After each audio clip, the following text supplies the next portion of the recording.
Bro, there's a story about this lady named Vallow, and she believed wholeheartedly that the zombie apocalypse was coming, right? So this lady, like, for the most part, she seemed hella normal, bro. Like, there's nothing that there's no really, like, a lead up, you know what I mean? Which is so strange. But for some reason, this lady wholeheartedly... Paranoid as fuck. Yeah, paranoid. Like, okay, bro. They're coming. They're coming. But nah, you know, like, the people that do, like, the Doomsday preppers and shit? Yeah, they have, like, the fucking... Yeah, like, bro, they have, like, a bunker and shit like that, and they have hella canned food and stuff. I'm surprised she didn't do any of that shit, right? She didn't have a bunker? She didn't have a bunker or anything, Alright. right? She just started to believe it, and then so she started fucking with this author, and the dude's name was Chad Daybell, right? That was the author's name. So then, eventually, she just starts to, like, reach out to dude. She keeps reaching out to him, and so eventually, like, and this actually happened in 2019, by the way.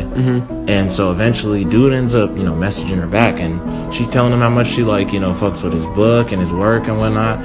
And so they start to kind of build, like, a friendship. And in that period of time when they start to get closer, his wife mysteriously dies in her sleep. Damn. Shortly after that, bro, like damn near right after, they start fucking with each other tough. Like they damn near Start dating and shit. Yeah. It's a little sketch, bro. And this dude was like just feeding this lady so much lies, bro. Like he was telling her that he can like see into the future and he can like read people's minds.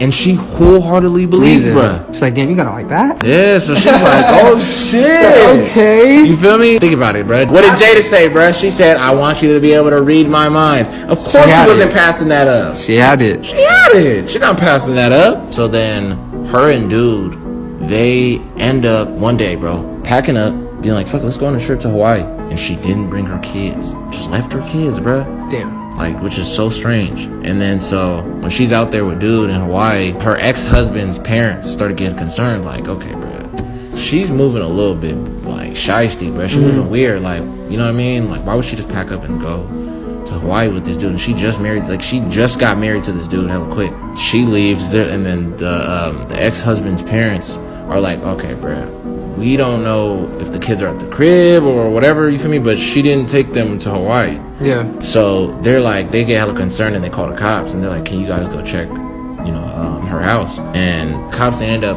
you know, reaching out to her while she's in Hawaii. And they're telling her like, hey, you got to bring these kids up to, you feel me, basically their grandparents' house right now, you feel me? Because they're basically saying you're endangering these children. So she's like, and they gave her like a time limit, like you got to bring these kids back by like, let's say Monday, and it's Friday. She's like, all right. And so she does not bring the kids. She doesn't bring the kids by the date. And so they're like, all right, bro, we gonna have to take her from Hawaii. So you feel me? Yeah, they go to get her. They bring her back and she goes